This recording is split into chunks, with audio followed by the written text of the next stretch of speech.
Welcome to Table Flippers Podcast, outreach of Greater Worship Christian Church here in Lancaster, California. I am your host, Robert Enos, along with Chippy the Chipmunk. Oh, my adoring fans. Get ready for a huge dose of reality and a huge dose of common sense. You said it, brother.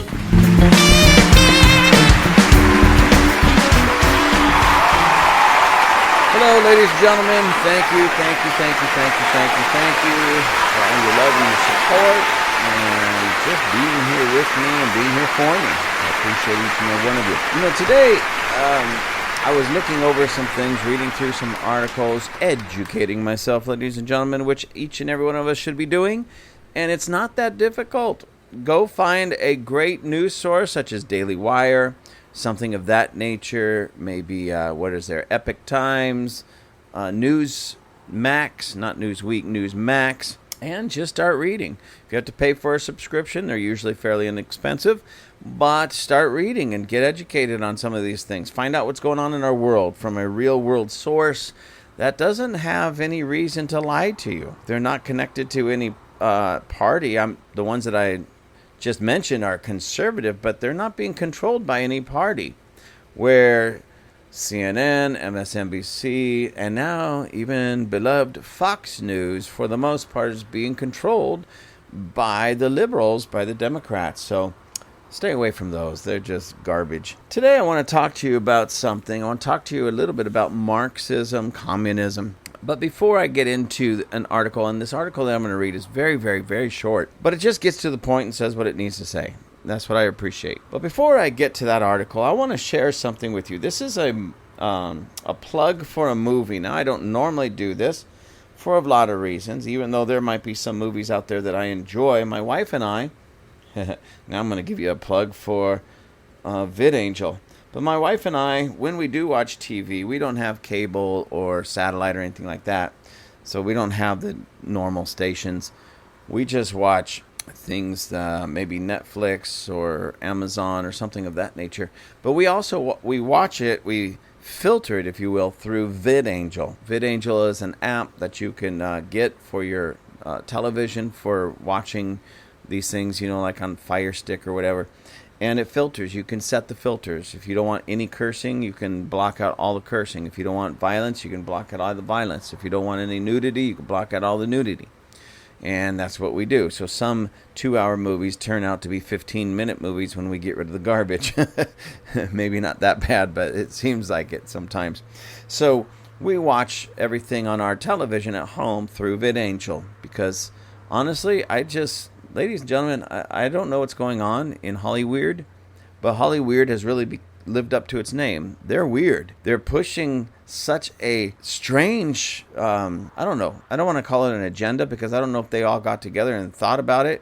But nonetheless, it's over-sexualized. We watched that movie. What was the name of the movie? Oppenheimer. Yeah, Oppenheimer. And going into it, I thought it was going to be a movie more about the bomb, the atomic bomb, in which it was, but it was more about Oppenheimer, the man. And it was just kind of strange because a lot of people say they liked the movie. Some people didn't like it. I liked the historical aspect. I liked the aspect of even more getting into his personal life, how that man's mind really worked. I didn't mind that per se, but then there was just gratuitous sex scenes. When I say gratuitous, I'm not saying the guy was supposed to be, just a womanizer. So we would expect that in his life. But what I don't expect that is on the big screen, especially when it doesn't need to be on the big screen. There was ways to film it, edit it in such a way that we got the idea without really getting the full idea. And that just disgusted me because there's a lot of people that are going to go to this movie because they were interested in Oppenheimer, interested in the bomb, interested in history, interested in the things that were going on at that time and then in that era. And what are they going to get? Basically soft porn in some areas. Don't need that. That's garbage. And Hollywood should be ashamed of yourself. The producer, the director, the writers that put that in there, even the actors should be absolutely ashamed of themselves. The overall story, and honestly, the whole storyline lost it for me. I don't even remember most of what was in that movie. I have to really sit down and think about it because I was just really disappointed. And another thing that was extremely disappointing to me, now hold on to your hats for this for just a moment, and you have to hear me, was one of the young men at my church says, I really want to go see this movie with you. And I said, yeah, let's go see this movie, because I wanted to see it anyways, but he was like, I want to see it with you. It was like a great bonding moment. So he took us, he made the plans, he took us and everything, and that aspect was great. So can you imagine being in his shoes when all this garbage is up on the screen with his pastor and friend sitting next to him? Now, I didn't hold it against him because he didn't make the movie and he didn't know what was in the movie. So I don't hold it against him whatsoever at all. But I remember being in those shoes one time many, many years ago, something very, very similar. My wife and I saw a movie, and way back when it was...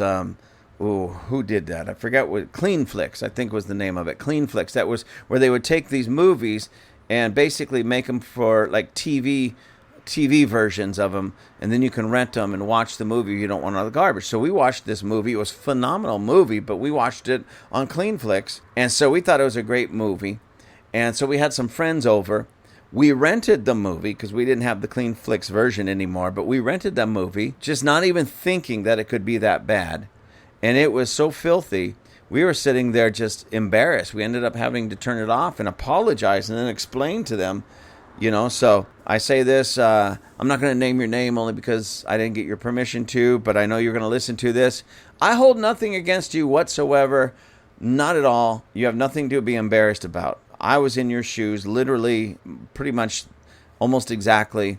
And, well, it embarrassed me, it shamed me personally for me. But it wasn't because my friends did this, and I don't do this to you. But again, ladies and gentlemen, put yourself in that shoes where you just want to go watch a good movie with good content. Because in that movie, Oppenheimer, there was some of the top-notch actors and actresses. I mean, the cast was spectacular. All of the dialogue was spectacular. The writing, the scenery, all that was spectacular. What ruined it was garbage like these sex scenes that just did not need to be in there whatsoever. And I say the same thing, and this is not just that movie, but any movie. You don't need the gratuitous sex scenes, and you certainly don't need a bunch of F-bombs in these movies. That just shows you how much not only the writers, the producers, the directors, and even the actors and actresses that are willing to use that kind of language on the big screen. It just shows you how, what's the word I'm looking for? Classless they truly are, even in real life. Because they're willing to sell themselves in that manner, whether they do a sex scene or just gratuitous, sex, violence, or cursing and swearing and such. It just tells you who they really are in real life. I've lost a lot of respect for a lot of these actors and actresses when I see them do these types of things on the big screen, because I always put myself in this situation. Now, children should not be taken to these types of movies to begin with. I know that. But let's face it, children are either going to see it or they're going to be affected by it because mom and dad's going to go see it. Then mom and dad get a bad mouth. Mom and dad think it's normal because it's normalized. It's literally, ladies and gentlemen, it's actually normalized when you're willing to pay money to go enjoy that kind of behavior on the big screen as entertainment. It's going to seep over into your children and your children's life. We know this. It's just common sense. So what would I say to all you wonderful people out there? Stop seeing these movies. Just don't go. And then tell these people why. We're not going to go see this movie because we just looked it up and it has 15 F-bombs in it. We don't need that. We're not going to go pay money for that. Oh, we're not going to see this movie here because it got 3 sex scenes. We don't need that. Oh, we're not going to go see this movie. Now, ladies and gentlemen, I'm not against violence per se, because sometimes it's real world. You see a war movie, it's depicting war. You're going to see violence in war. What I'm completely against is gratuitous violence. Such as those movies such as Saw or any of those horror flicks that just is depicting violence almost as a fun thing, for somebody.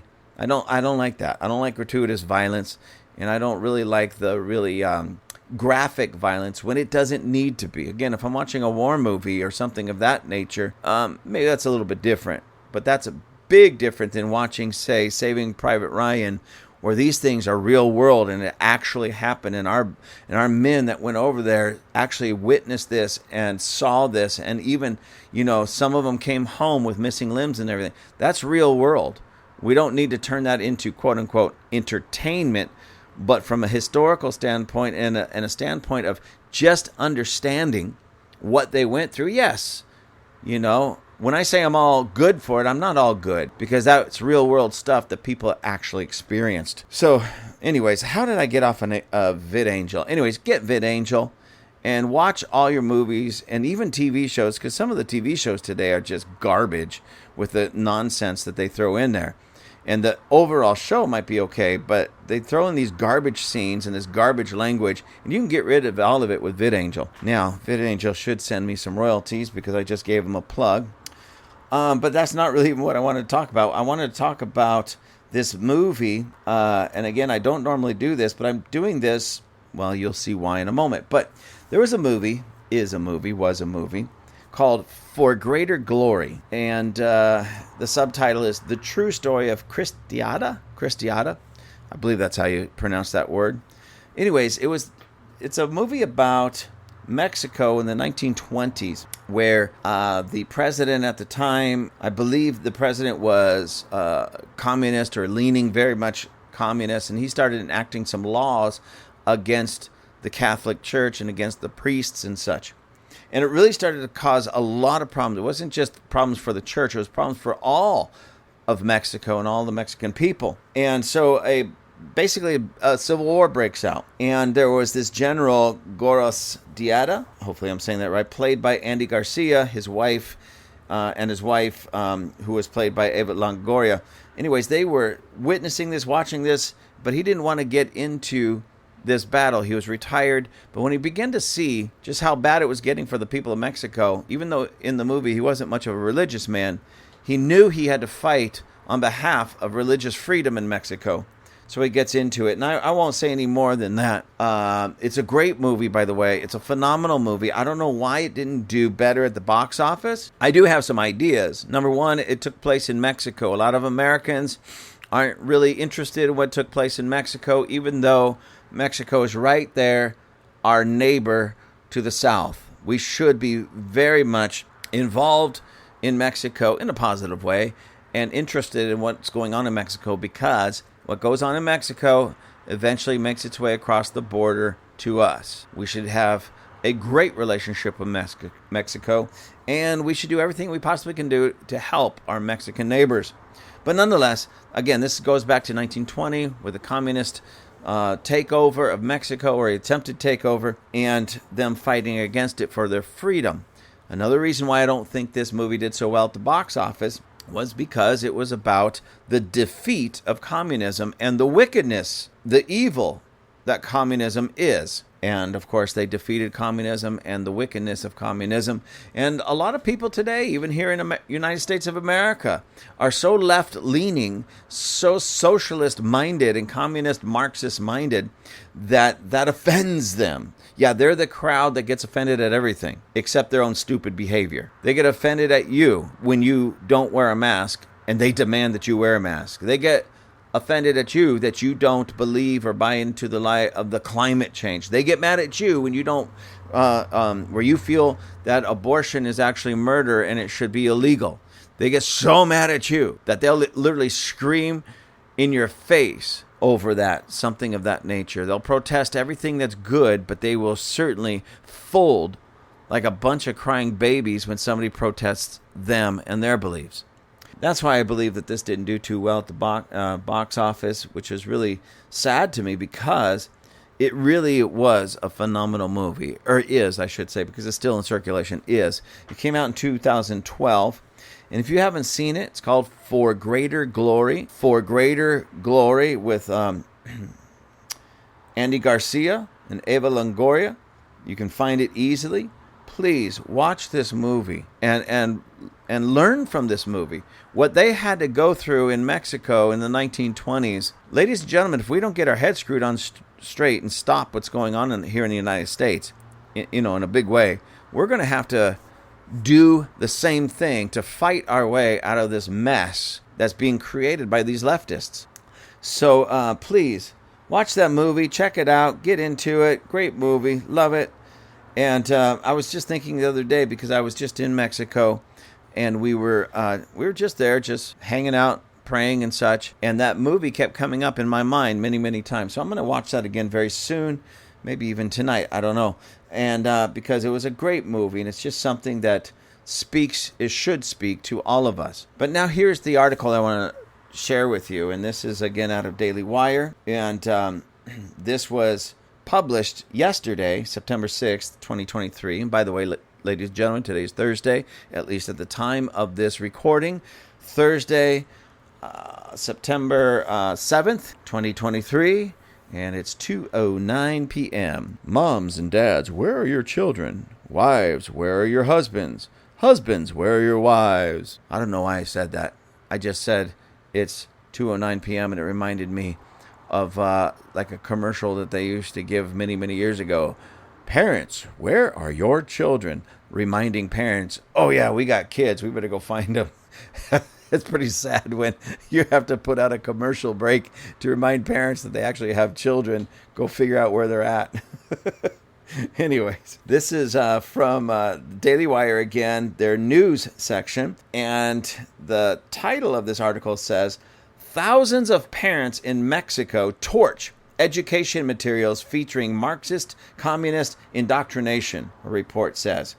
And the picture here is boxes of what appears to be books and materials, a large, like a pile of boxes, all on fire, up in flames, and people in the background kind of protesting and such, or it looks like a protest around this bonfire of these boxes full of these materials. This article was written by Ryan Saavedra, Saavedra, Saavedra. And again, this was published yesterday in the Daily Wire. It says thousands of parents in Mexico took to the streets last week to burn education materials that featured Marxist communist indoctrination from the country's Department of Education. I know, I always tell myself, okay, just read through the whole thing and then make a comment. But every time I read something on these podcasts, it triggers something that I have to comment on. So here comes my comment. Not directly related. Well, I guess it is related. You know, here right now we're having a lot of discussion about so-called banned books from libraries here in America. And the people with the bright pink and the purple and the green hair are up in arms that there's actually parents out there that don't want certain books in the school, not public library, but school libraries, because they don't want their children to be reading these things or looking at the pictures in them. And usually, maybe not all, but usually those books have something to do with the over-sexualization that's going on in our school system right now, where they're literally teaching kids as young as now kindergarten. Yes, ladies and gentlemen, kindergarten. They're starting this so-called sex ed where they're teaching our children that it's okay to be transgender. If you feel like a girl, then you really are a girl. Go tell your teacher, but don't tell your mom. You know, where they're even teaching the children to accept pedophilia. Yeah, adults having sexual contact with the children. They're grooming the children and teaching the children that that's okay. Go with it. And that's in some of these books that are being, for lack of a better word, banned. The reality of it is none of the books are being banned. You can still go into a bookstore and buy it. You can go into your public library and probably check it out. But I agree with the parents. This garbage does not need to be in any library, in any school. And they certainly don't need to be in any library. They don't even need to be written. It's garbage. It's garbage material. But the fact that they're there and we're a free country, we have freedom of speech, and if you want to put that speech into a book and sell it, go for it. But it should not be on display for our children. I remember when I was a little kid, all the porno magazines, what were they? Playboy, of course. What else? I never was really into it. So Hustler, those were the only two I can remember, but there were several more. They were kind of wrapped in a package that you couldn't see the cover, just the name. So you knew it was Playboy or Hustler or whatever. And they were behind the counter so children couldn't get to them. Or, people that found that offensive wouldn't have to be faced with it. All you could see is the title of it. If you wanted to buy it, you go up to the counter and tell the clerk, I want that Playboy, I want that whatever, the other thing. And they would give it to you. Even there, it wasn't banned. It was just kind of hidden from innocent eyes, all right? And it's the same thing with books nowadays, ladies and gentlemen. There's no such thing as really a banned book, at least in America. If you don't believe me, go to your public library and just do some well, maybe you shouldn't, because some of you might enjoy that. And now you finally, wow, I hit the treasure chest. Now I know where to get this perverted garbage. Anyways, so thousands of parents in Mexico took to the streets. They were burning this Marxist communist indoctrination from the country's Department of Education. What they're basically saying is, we don't want this garbage taught to our children. Let me continue reading this. The Financial Times reported that one of the officials behind the push to indoctrinate children in Mexico was a former Venezuelan governmental official. So this former Venezuelan government official, he does his job in Venezuela of destroying that country through communism, through Marxism. He destroys his own country, and then he jumps over to Mexico to destroy Mexico. Who's really behind this? Honestly, because I don't know about you. If I'm here in America, right, and I'm just going about my daily life, and somebody starts telling me about this thing called Marxism, communism, whatever, and it sounds good, and they really sell it really well, and I push for it, and I help bring it to pass, and then I suffer the consequences of it, okay? Suffer the consequences of it. Destroys the economy. It destroys people's lives. People are so hungry because they can't get food. There's no food in the markets. They can't travel anywhere. They can't leave the country to go find a better life or anything like that, out of fear that they'll be shot and killed. So they're literally starving and literally eating. Venezuelans have been eating their pets just to survive. They've been looking for dogs and cats in the streets just to survive. Ladies and gentlemen, this is really going on. This is what communism does, Marxism does. Now, if I was to help bring that in and now I'm eating my dog just to survive, I think I would maybe I was one of the officials that was living fat and healthy somewhere, but I'm looking out my window at my countrymen eating their dogs. I don't know about you, but I have enough sense in me, heart, if you will, to know, regardless of how I was living, eating my pets to survive or eating a huge steak because I'm at the top of the heap, I would like to think that I would have enough common sense and enough compassion for my countrymen to realize I made a mistake. But this guy doesn't do that. This former Venezuelan government official, he pops over to Mexico to try to recreate in Mexico what he created in Venezuela, or to destroy Mexico the way he destroyed Venezuela. And some of these parents got really upset at this garbage and said, no, we're not going to go there. We're not going to be part of that. We're not going to go there. Let's burn this garbage. It says the books were woke, filled with hard-to-follow material full of errors, a lack of basic language and mathematical exercises, and irrelevant or highly age-inappropriate content. That's what it says here. That's what some of these parents, that was the argument, that these books are woke, they're full of hard-to-follow material, it's confusing because it's hard to follow material, lacks basic language and mathematical exercises, it's dumbing down our children, and it's irrelevant or highly age inappropriate in its content. Meaning they're trying to push this sexual agenda on our children before they're mature enough to handle that kind of content. It's garbage, ladies and gentlemen, not just there, but here. It says Fox News reported that at least 12,000 parents in southern Mexico attended the protest where the Marxist books were burned. 12,000 parents. Ladies and gentlemen, I want you to listen. In Mexico, 12,000 parents in southern Mexico attend this protest where they're burning these books in the open, saying enough is enough. We don't accept this for ourselves or for our children. They burn these books, 12,000 parents. Why is it that when we have a similar type of protest, we get maybe 200? Why is it that Mexican parents understand this?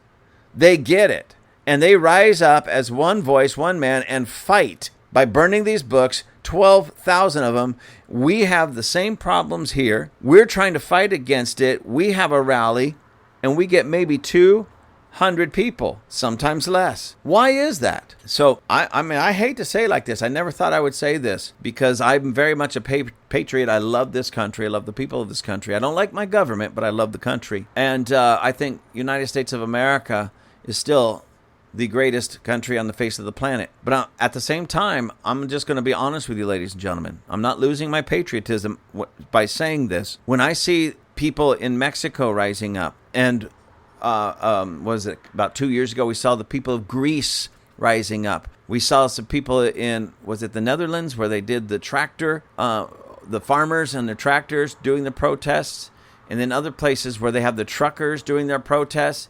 And I see thousands upon thousands of people in these other nations rising up and doing this. But then on a local front right here, when we're fighting some of the very similar heinous things that they're trying to push on our children, we get 200. What is going on, ladies and gentlemen? That American exceptionalism, well, we've lost that. Not me, but many of you, unfortunately. If you've never been to a rally, if you sit back and say, yeah, this stuff's got to stop, but you won't go to the rally to help make it stop, you're the person I'm talking about. I'm going to try to say this as nice as I possibly can, because I am a man of God. I am a church leader. Some call me pastor. I'm really an apostle, but whatever, pastor, you can call me that. How can I say this nicely? I don't know that I can say this nicely. So I'm just going to say it. You men out there that know that this stuff is wrong, and you don't show up to these rallies, and you don't stand up, you don't let your voice be heard, shame on you. Why don't you grow some? You call yourself men. You're not. You're not. At best, you're a male at best. But a man fights for his family. A man fights for his community. A man fights for his country. And some of you will sit back on your couch in the comfort of your own home and complain about what's going on, and yet do nothing to rise up and put a stop to it, such as these 12,000 Mexican parents that said enough's enough. We're not taking this garbage anymore. We're burning this garbage in the streets. And then here in America, here in good old US of A, we can't even get some of you off the couch. Bunch of lazy, hypocritical, unpatriotic wusses that need to rise up and do something. Yes, ladies and gentlemen, you heard it right here. I am so sick and tired of walking the streets full of males and very few men that'll actually do something to protect themselves, protect their wives, protect their children, and protect the nation that we claim to love. Anyways, let me go on with this article. It's actually almost over. It says the material has faced backlash even in Mexican news media. Mexico is at risk from a virus that people thought was eradicated, the communist virus. Mexican news anchor Javier Alatorre said in front of a backdrop of a hammer and sickle with the country's educational officials, they want to condemn Mexico to poverty, mediocrity, and hatred. So the virus that I'm guessing that he's speaking of course, is the communist virus, but I believe he's thinking back to Mexico's history not so long ago, where, again, communism was taken over, and we get that movie, For Greater Glory. That's the depiction, that's the movie about that era and what went down there. And it's interesting, ladies and gentlemen, it's very interesting that movie was, I don't know if it was filmed there, but it was about, it all took place where that movie was, the original story, what originally happened, took place in the general area that I go minister to in Mexico. Now, I didn't know this right up front, but when we started going to this place, it was actually somebody who has their roots there says, hey, watch this movie because this movie is about that area and what took place back then with the communists and everything. So, okay. So I was really moved, and it was amazing to me to say, now God has called me to that very area, and I do a lot of my work there in that area. And one of the things that we still do, and this isn't just there in Mexico, this is everywhere, is we are doing our best to help change the mindset of people wherever they're at. We go in, we find out, okay, this needs to change, that needs to change, this is happening, so this needs to change. And we don't just do that in Mexico, we do that anywhere. Just the same way, when I have people come in from out of our area, they come in to do some ministry or something at our church, almost always I ask them, maybe not this question word for word, but this is the principle. What do you see that I can't see? That's the principle behind it. It may not come out in a question just like that. It may come out in casual conversation, or as we're sitting down at lunch, what do you see? What's going on? What do you feel for our region? What's going on? Because I want to hear the good, bad, and ugly. Like, I'll give you an example with my good friend Rion. in South Africa. He was out with us, and we were driving on the freeway not too far from us, and there's one part of this freeway, it curves around from one town to another, and it's generally in that area that I've had other people that are very prophetic. They come in there and they say, oh, wow, as soon as we came around that mountain right there, something hit me. God's going to move here, blah, blah, blah. Some people have never been there before, and they're just, God's got a call. There's going to be this, there's going to be that. God's doing, because they come into that region and they come into that anointing in that place where God is at and what he's doing. So anyways, when Rion came in, I said, so what do you feel? What do you sense right here? What do you mean? I said, well, others they come in, they feel something, and I went ahead and told him, they feel this, they say this, and he says, I don't feel that at all. And he said something very different, and I went, huh. And it really kind of let the wind out of my sails, to be honest, at that moment. I was expecting him to give this big, grandiose, prophetic word with some insight that God just showed me as we come around this mountain, that this great thing is going to happen, and that great thing has happened, and that, just like the other ones. And I'm not saying any of them were wrong. What I'm saying is, somebody like Rion, who's I'm talking extremely prophetic. I mean, profoundly prophetic, says, I don't feel any of that. And then begins to start saying some negatives. It took the wind out of my sails, because at that moment, what I realized is, hold on to your hats, ladies and gentlemen. What I realized at that moment was the ministry church leaders of our region dropped the ball big time in a very profound, horrendous way, and they don't even realize it. See, they had these prophetic words and insight and these hopes and these dreams of a great tomorrow that God wanted to bring in, but they had terrible implementation of those plans and purposes. See, a lot of people foolishly think that just because God says it, it's going to happen. Well, sometimes, yes, sometimes God says something like when he said, let there be light, nobody could stop the light from being produced. There wasn't anybody around to stop it, but nonetheless. But when God says to a group of people in the region, this is what I want for your region, it puts a demand on the people in that region to rise up and work with God's will to bring it to pass. God will empower, God will direct, God will motivate, God will even do his part to bring it to pass. But he's looking for those who will be in not just a verbal agreement, but action and lifestyle agreement to help bring it to pass. And what I mean by that, remember in the Word of God, God tells Abraham, hey, you're going to have a child. And I'm too old. My wife is too old. We're all too old. They start complaining about how old they were. Okay.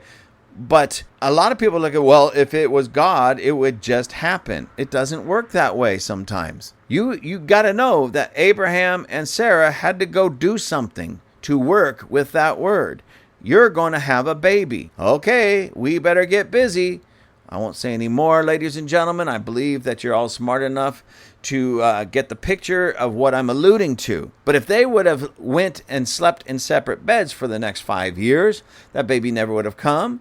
And somebody would have said, see, God's a false prophet. No, he's not. When he gives us a word like that, he expects us to work with the word to bring the word to pass. That's our part. So when I remember Kim Clement.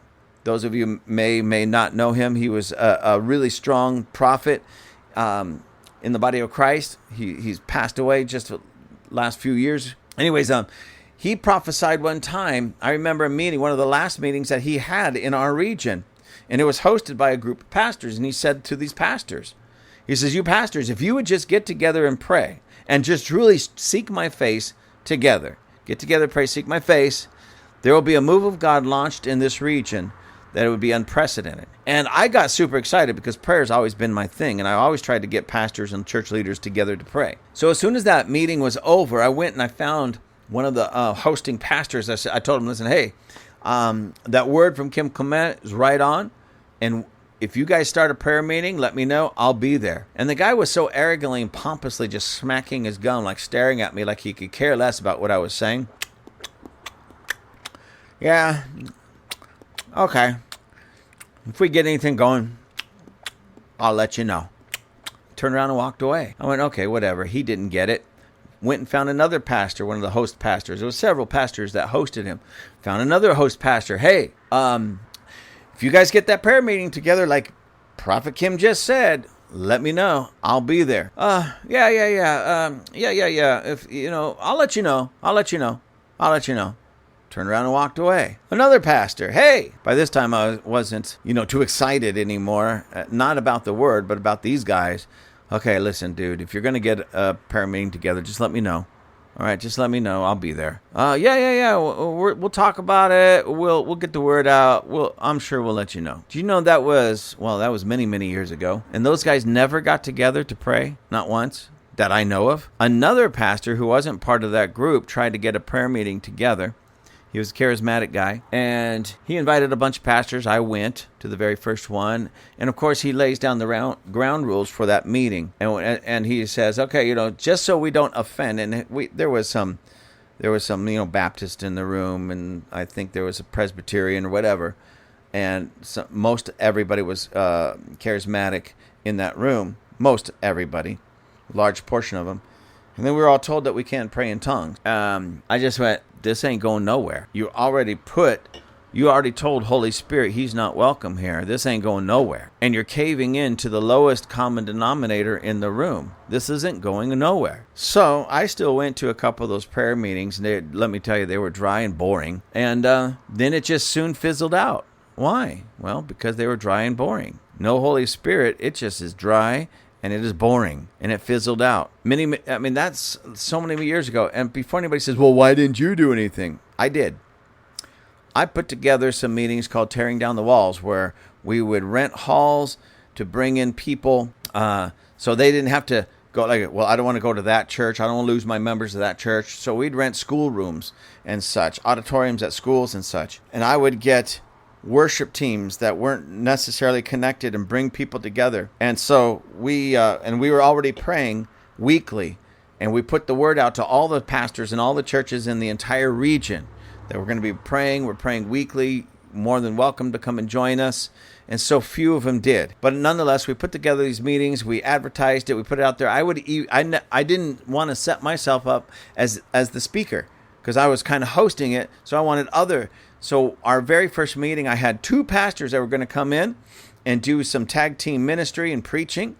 They both agreed. They were on the flyers, in all of the invitations and such, and neither of those pastors showed up. Not only did neither of those pastors show up, but nobody from their church showed up. It was primarily the people in my church that were supporting me, my family, and just a small handful. I'm talking like maybe 5 other people from other places that just wanted to come and check it out. I had this huge auditorium rented that would seat hundreds of people. I had this phenomenal, and the worship team that we were able to put together was phenomenal, fantastic. And we had everything rented. We had everything at my expense. It was all at my expense. We didn't have a budget. We didn't have anybody giving. It was all at my expense. And we put this together. And the 2 pastors that agreed to be there to speak and to minister never even showed up. Never even told me they weren't going to show up. Just did not show up. This is what we've had to deal with, ladies and gentlemen. So anyways, my point on all of that is we have these words. We have this move.